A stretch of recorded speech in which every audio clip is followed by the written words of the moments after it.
سيداتي سادتي، نرحب الآن بالسيد ستيفن ساكور. Ladies and gentlemen, please welcome back to the stage Mr. Stephen Sacker. Good afternoon, Excellencies, ladies, gentlemen. It's a great pleasure for me to be back with another fantastic panel and a fascinating subject. As you can probably tell from the rather wonderful backdrop there, we're going to be talking cities. We're going to be talking how cities work, how they need to work in the 21st century, and how to get from where we are now to where we need to be in terms of urban planning and the rollout of new cities. We're calling this the building of competitive cities, how to succeed in the global economy. I'm going to introduce my panel straight away, and you'll see that it's got a fantastic amount of expertise, different perspectives on it. So welcome all panelists. Next to me, nearest to me, is Mr. Amit Sharma, who's Managing Director of Tata Consulting Engineers with a long career in engineering, civil engineering and construction all over the world. Next to Amit is Fahed Al-Rashid. I think many of you will know him. He is the rather high profile, dare I say it, CEO and Managing Director of King Abdullah Economic City, known, I gather, to many of you as Cake, which just goes to prove only in Saudi Arabia can you have your cake and eat it too. Yeah, it took me a long time to figure that one out, thank you. At least I got one giggle. Next to Fahed is Ahmed Al-Yamani, who is Chief Operating Officer of Taqniya. Now, Taqniya is a company which works with tech companies, attracts tech companies. He, for this conversation also, it should be said, is a former Vice Secretary General of the Economic Cities Authority here in Saudi Arabia. Next up, we have Arturo Franco, who is a very renowned academic. He's based at the Tecnológico Institute, the university there in Monterrey. He devotes a lot of his time and his thinking to the future of cities. So Arturo, welcome to you. And the last distinguished member of our panel is Ashraf Naguib, who is based in Cairo. I think regards himself as a global citizen and runs the think tank on economic trade and business issues, global trade matters. Ashraf, welcome to you. So, ladies and gentlemen, give my panel a very warm hand, a warm welcome. We're calling this How to Succeed in the Global Economy in terms of building competitive cities. Panelists, I want to get all of you speaking early on, briefly if you would. What, in your own individual views, are the key ingredients of developing a successful city today? And we'll go along the panel, so Amit, you start. Sure, thanks. 100 years back, when cities were evolving, there was history behind it, and the connectivity was roads. Today, cities are about networked economy. It's about digital information that allows these cities to live and breathe. So I think the cities of the future can be created as a green field, but more importantly, 95% of that would be brown field, in terms of looking at the balance between the social infrastructure, physical infrastructure, and the economic infrastructure. And trying to balance this equation to ensure it's a sustainable city that attracts talent, that allows economic activity, but also creates the next generation of entrepreneurs who live in the city and collaborate with cities worldwide.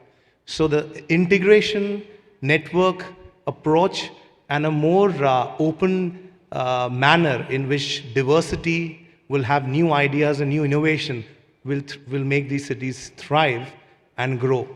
But do the cities we already have, do they need to be fundamentally and completely rewired? Their infrastructure gutted and begun again? So we've been in recent times talking about smart cities, which is rewiring the existing infrastructure and trying to rebalance this in the ways of making the equation work between social, physical, and economic infrastructure. So for example, in the competitive index, today still New York and London top the chart. And the reason being, they're able to rebalance this equation despite the digital disruption that the new economy is getting. They're still number one in terms of, allowing labor to come in, allowing venture capitalists, entrepreneurs, and also embracing the digital transformation, whether it's in governance, education, or in the way a citizen of the city interacts with the government and regulatory bodies. And hence, rewiring is in fact happening as we speak. But what's more important is, do we create a hub model or do we create brand new cities? And that's where the equation would be difficult to solve because we don't have an answer. It hasn't been done before. Most of the cities that grew in the last couple of years were historic cities of convenience.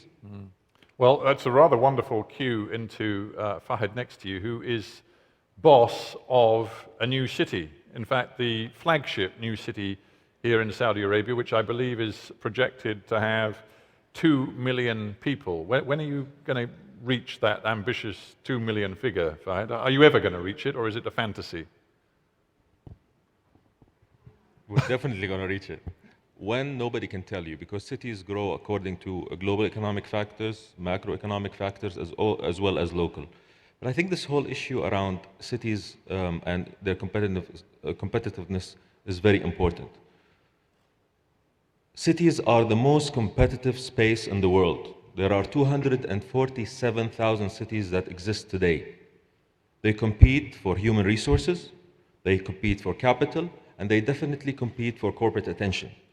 Therefore, if you want to succeed, and by the way, most cities do not succeed, and most cities, even existing ones, shrink sometimes, and we see what happened with Detroit, for example. That's right. So you really have to know what's your competitive niche. Why do you exist? And continue to reevaluate this all the time. And it's all about governance. This is the big picture. Here's what we want to be. Is it succeeding? Is it not? What do we need to change? So this is the top-down view. You also need to have a bottoms-up view. You need to give the city back to the citizen.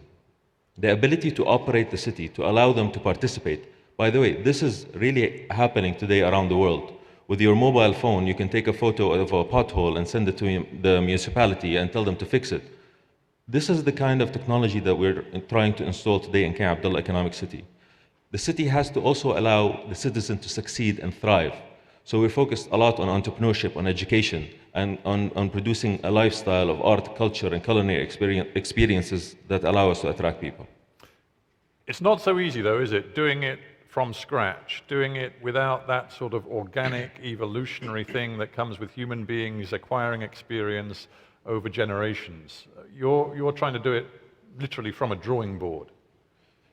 Yes, and it was actually quite difficult. We've been at it for a decade, and maybe now I can articulate only what we were trying to do. When you have a city existing, like Riyadh or Jeddah, these are urban centers. And then you establish a new project that surrounds them. That's what we call a satellite city. It's hard, but not that hard, because you're attracting the demand that exists. What we have been doing over the past 10 years is inducing a new economic cycle that did not exist. That's why we focused on the port, building a port that is now 3 million containers, and by end of 2016 will be 4.5 million containers. We have attracted 120 companies. We are building residential units for all income levels. And this cycle is happening. Now, this is the hard infrastructure. You have the soft infrastructure, the focus on education, on tourism, on lifestyle, on healthcare, on education. So all of these areas are what make a city alive, a place to be. I want to come back to what you call the sort of soft factors in the success and growth of cities, because I think it's very important. But let's keep moving down the panel. I think we've got a question over here. So, ma'am, you've got the microphone. If you wouldn't mind, tell us your name and ask a question. Hi, my name is Tuba Tarekli, co-founder and CEO of Kutuf Riyada. I have two questions. One is around the notion of attracting the right individuals for the right cities, like Startup Chile. Cities based on economic and innovative diversity, whether or not that's a route to be pursued.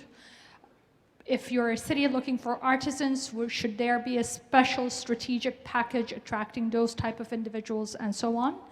The second one is on the point of Dr. Ahmed Yamani, walking in the shoes of the citizen and removing all roadblocks for the daily life of that citizen, whether it's education, healthcare, surrounding necessary jobs, and that creation of vibrancy in a city.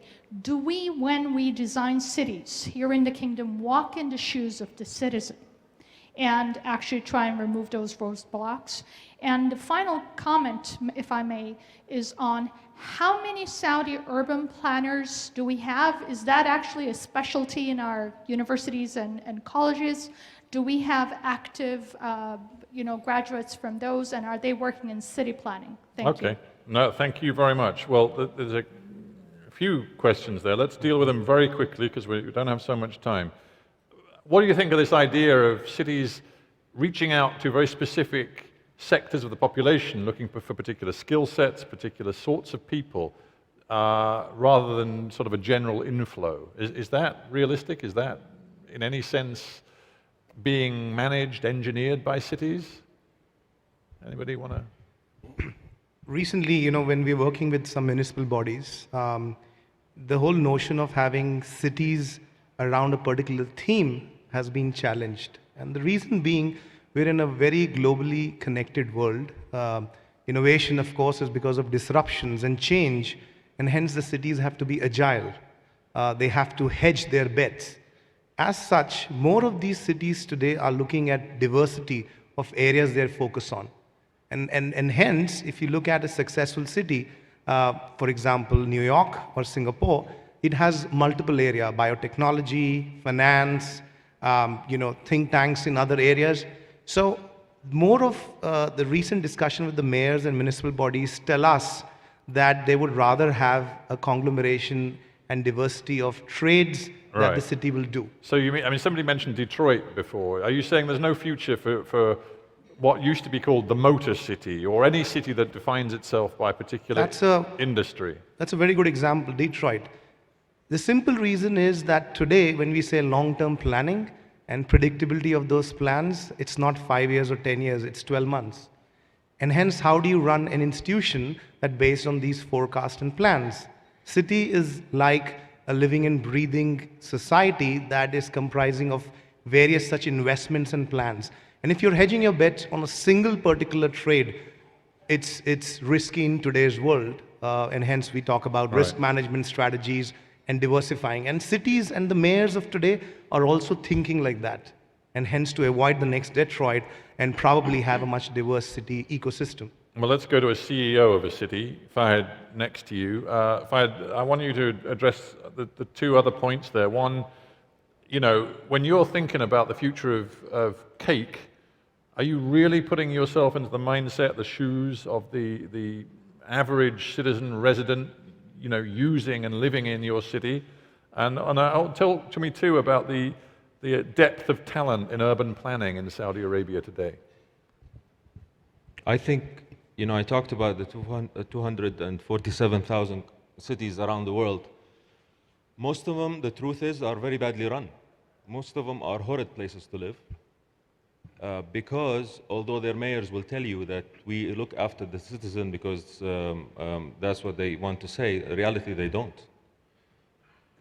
Most mayors around the world, by the way, this is not only a Saudi problem, are appointed, and even the mayors are elected every 4 to 6 years. The problem is with cities that there is no feedback loop. If you don't like me as a mayor of a city, anywhere by the way, it's not only here, well, tell me in 4 years. And all I need is 51% of the vote to be back. And to get 51% of the vote, I have to get funding, therefore I have to get special interest, and the cycle continues. Well, that's the way we run countries too. No, but that's, if you're lucky, sometimes you don't even run countries on that basis. You got to be practical. You can't have a weekly referendum on whether the mayor should stay in power. So let me tell you what I think. A city should not be seen as a political entity. A city is in execution. My job as the CEO of King Abdullah Economic City is not to sit in my office. My job is to keep the city safe, to clean the streets, to make sure that the residents, my customers, are happy. And because I have to be doing this all the time, and the reason why I have to do this all the time, I actually have to attract people to come to the city. I have to talk to companies also about what we're doing and what we're doing right and wrong. And you ask me, what's your feedback loop? It's completely inobvious, which is that we are listed. We have quarterly results. Every 3 months, I have to tell the world whether we're doing a good job or not a good job by whether people are actually buying our product. 1 quarter is missed, is the 1 quarter I have to answer for. And this creates an immediate loop. Now, you ask, how can other cities do it? Well, we are doing a model now that's very interesting. We are applying the most ubiquitous form of democracy to our city. We're separating the development ownership from the operation. We're saying if you buy a square meter in King Abdullah Economic City, you get a share. That share is in a company that does the operation. You elect a board, then that board elects a mayor, like we do in General Assembly of any company, by the way. We get in a General Assembly, they elect a board, the board appoints a CEO. That CEO can be fired at any point. It's not a political appointment, it is an actual executive appointment. So we are applying a whole different form of governance. Okay. Very quickly then, specifically,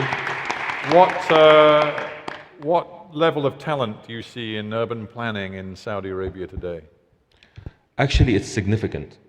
There is a lot of talent that is already existing because we have experience also in building cities from Jubail and Yanbar, from building our cities as well, and a lot of talent that's coming back after the scholarships, the King Abdullah program, scholarship program. But remember, if we want our cities to be global, this is also a global space. So you have to leverage talent from all around the world. Right now, for example, we have a program called The Perfect Home. We want to reinvent the home on the basis of optimizing aesthetics, technology, cost effectiveness, etc. But we hired 3 local firms to do it. We didn't go out externally because we believe a home as a unit has to reflect also the culture of the location. Well, very quickly, seems to me there's an interesting question. Some cities around the world have very definitely acquired a character that is different from the nation state within which they exist. You could argue